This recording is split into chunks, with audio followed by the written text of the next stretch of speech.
Welcome to today's lesson, Building a Distributed Log Query Engine with Real-Time Processing. In today's interconnected world, managing and querying logs from thousands of services isn't just a luxury, it's a fundamental requirement for operational excellence. Think about a major e-commerce platform during a flash sale, or a streaming service handling millions of concurrent users. The sheer volume of data generated demands systems far beyond what a single server can handle.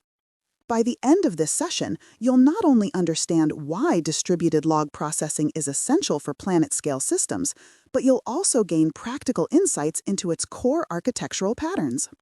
We'll dive into how to build highly scalable, fault-tolerant, and observable log query engines. You'll learn to make informed trade-offs, like balancing real-time consistency with query performance, that are crucial for any senior engineer. Let's get started. Imagine trying to find a single error message amongst petabytes of logs spread across thousands of servers. A simple grep command, which works fine on a single machine, quickly becomes impossible. This is the leap from local files to planet-scale systems. For companies like a major streaming service processing hundreds of billions of events daily, logs aren't just for storage. They're actively queried by critical systems, like fraud detection or recommendation engines. A single query might need to aggregate data from dozens of microservices across multiple regions, all in real time. The real challenge isn't just storing this massive volume, it's maintaining lightning-fast query performance and ensuring constant system availability even as data volume grows exponentially. This shift forces us to think beyond single-machine solutions and embrace the complexities and crucial trade-offs of distributed systems. Understanding these trade-offs is what truly distinguishes a senior engineer. To tackle scaling challenges, we leverage powerful architectural patterns. First, event sourcing with Command Query Responsibility Segregation, or CQRS. CQRS separates high-throughput log ingestion, the write side, from optimized query structures, the read side, allowing independent scaling for reads and writes. The trade-off is eventual consistency. Your query results might be slightly behind real-time, perhaps a few hundred milliseconds, but you gain significantly higher query concurrency. For log processing, this performance boost is often worth the slight delay. Next, we have distributed caching using a cache-aside pattern. Raw database queries become expensive with millions of records. A Redis-powered cache stores frequently accessed results, drastically reducing database load. The application manages the cache, checking it first and only querying the database on a cache miss. This is effective because recent logs are accessed most often. A critical anti-pattern to avoid for high-velocity log data is write-through caching. Its invalidation overhead creates more problems than it solves. Continuing our deep dive into core patterns, let's look at resilience. The circuit breaker pattern is vital for fault isolation.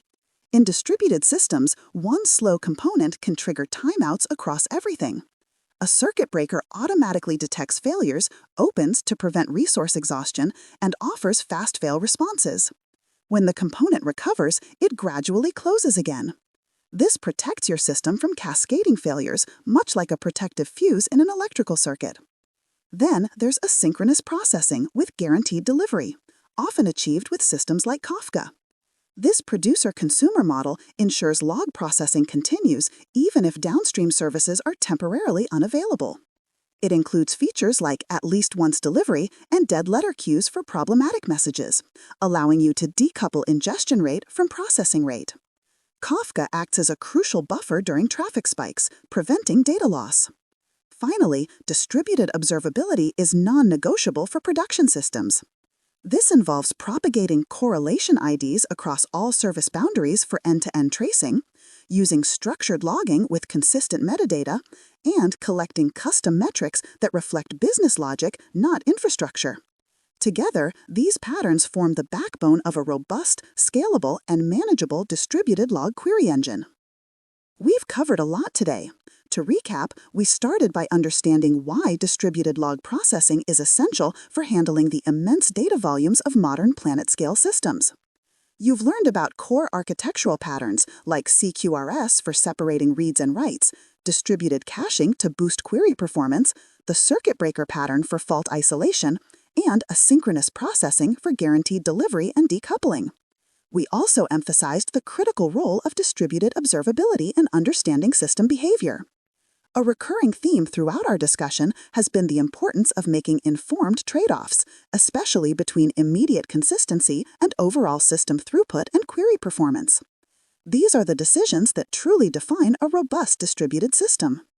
As a final self-assessment, consider this.